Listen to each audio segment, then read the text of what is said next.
AITA for calling out my husband for not being a good Christian. I, 27F, have been married to my husband, 34M, for 5 years. My husband is a devout follower of his religion and has been since he was raised in it. I respect his beliefs, even though I don't share them and have no intention of converting. I was raised in the Christian faith. However, I left when I was an adult due to sexual abuse in my church, which nobody believed occurred because the one who did it was the pastor. Recently, my husband has been pressuring me to convert to his religion. He says that it would bring us closer together and create a more harmonious household. I understand where he's coming from, but I firmly believe that faith is a personal journey, and I shouldn't be forced into something I don't believe in. To add to the issue, my husband, despite his religious teachings, doesn't always practice what he preaches. He expects me to adhere to traditional gender roles, yet he often neglects his own responsibilities at home. He's quick to judge others for their actions, even though his faith teaches non-judgment and kindness. He makes comments about gay people that I have discussed with him as a major issue. This hypocrisy has been bothering me for a while. Last night, during another discussion about my potential conversion, I finally snapped.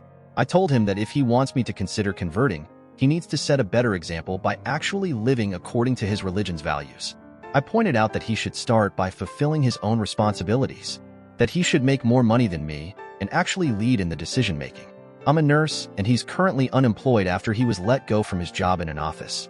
That he should be less judgmental of others, because according to his faith, only God can judge them. I also said he should show more of the virtues Jesus asked of Christians, that he should clothe the naked, feed the hungry, visit the prisoner, aid the orphan and the widow, etc. I also made it clear that while I respect his beliefs, I have no intention of converting unless I genuinely believe in it, which I currently don't because of the hypocritical behavior of his faith.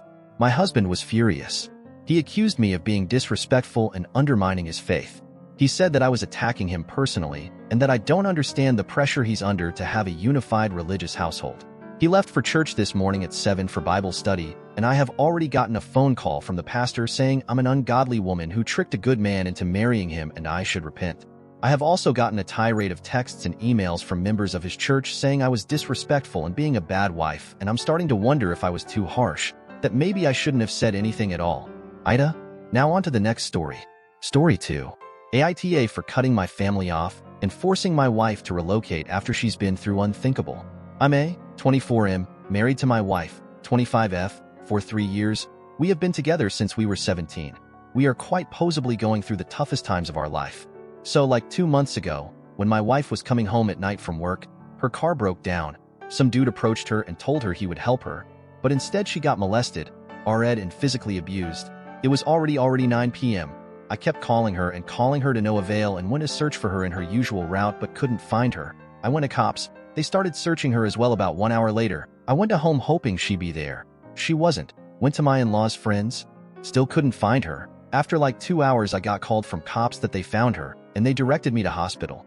I immediately went there, but was denied entry. Instead cops pulled me aside and told me what happened. They found her all bruised her and naked nearby. Even now I feel stupid that I myself didn't check her. Since then she recovered physically but not mentally. She does go anywhere. She lies on me, cries and doesn't tell me actually what happened, which I understand. So fast forward a few days, my family called me and asked me to meet them. So I went. Now they are saying she might have been cheating on me, and even if she wasn't, our reputation is tarnished. So I should divorce her. Long story short, I just called me a bunch of names and left and asked them to never contact me. My wife has quit her job, which is fine by me. I can work extra hard, but she isn't opening up fully. It's going slow instead. I told my wife we should relocate, like another state or something. She lashed onto me that it is her decision, not mine, and started crying. I tried to put some sense into her that people will keep talking and throw tantrums at her. She will not be recovered properly. We shouldn't be here, but she doesn't budge. Not to mention my family is abusing me verbally for sticking to my decision. In this situation, we both are fucked, and I don't know how to fix this situation. My wife focuses on herself without considering what I'm feeling, and so is my family thinking about themselves without thinking about my wife and me. Now on to the next story. Story 3. AITA for divorcing my husband because of his farts? I truly wish this were a joke. Part of this whole situation is on me for not dating him for a long time before we got married. And a big chunk of that dating was spent having completely lost my sense of smell from COVID. That fact alone is absolutely unbelievable, but it's true. Side note, I got my smell back. The other wild part is that when we were dating, he hung over at my place mainly, and I didn't carry a lot of unhealthy snacks for him to snack on at night. This fact is very relevant for the story. Once we got married, things went downhill very quickly. He started inhaling as many snacks and as much dairy as possible at night. Sometimes he would go out and get a deep dish, fried cheese, loaded pizza, and devour it at 11 p.m. after eating an entire bag of greasy chips and like 27 pieces of taffy, and a glass of milk, or 3. At first I thought it was just a bad fart here and there, but as the nights progressed, I realized that the bad farts were becoming a nightly nightmare. I know what normal stinky farts are, even bad sulfuric farts, but these are not simply either of those. These farts are incompatible with life itself. The first time one really hit me in the face, I projectile vomited. I could taste them. They were almost tangible objects in the air. I'm convinced they are soaked into the carpet and walls. Rotten egg is not even enough to describe what the smell is. It's almost as if something literally died inside of his stomach and was leaking into the air trying to kill anyone that smells it. His farts are not human. They are not silly little rotten egg farts. There is something wrong with him. Truly, these farts are almost alive with a mind of their own, and they are terrifying. If there was a horror movie made about farts, it would be about his. They are unsettling at best. They make your mind feel like something bad happened, perhaps a murder. Your spirit does not feel settled because these are not normal farts in any way at all. These are violently horrifying.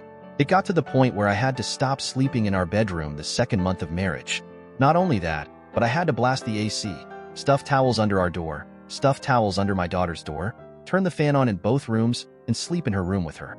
He snuck into her room and farted when I was almost asleep so that I would start dry heaving. I had to start sleeping with the door locked with her. I started routine prescription nausea medicine to keep my food down at night, just in case, because it was becoming kind of health hazard because of how sick it was making me.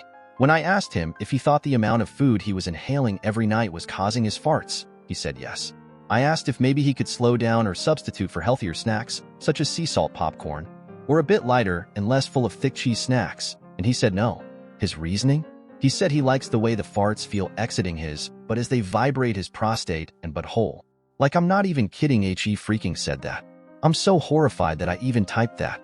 My life became a living nightmare as I could no longer sleep in my room and also remain alive. My desk was in my room, so I also had to stop working in the daytime from my bedroom. He works from home in the bedroom too. I had to change the entire situation just to cater to the pleasure of his farts.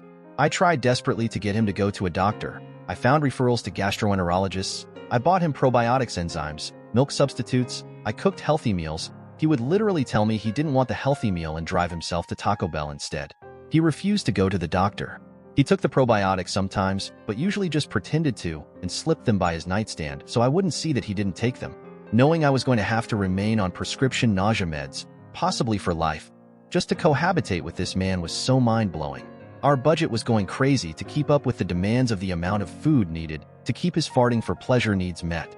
At one point, he literally inhaled so much food so fast and so non-stop that he gained 12 pounds in 48 hours, and he looked at the scale and screamed. I tried to get him into therapy and a psychiatrist, but no. I am a very body-positive person that does not fat shame and genuinely believes that you should eat what makes you feel healthy and good and not worry about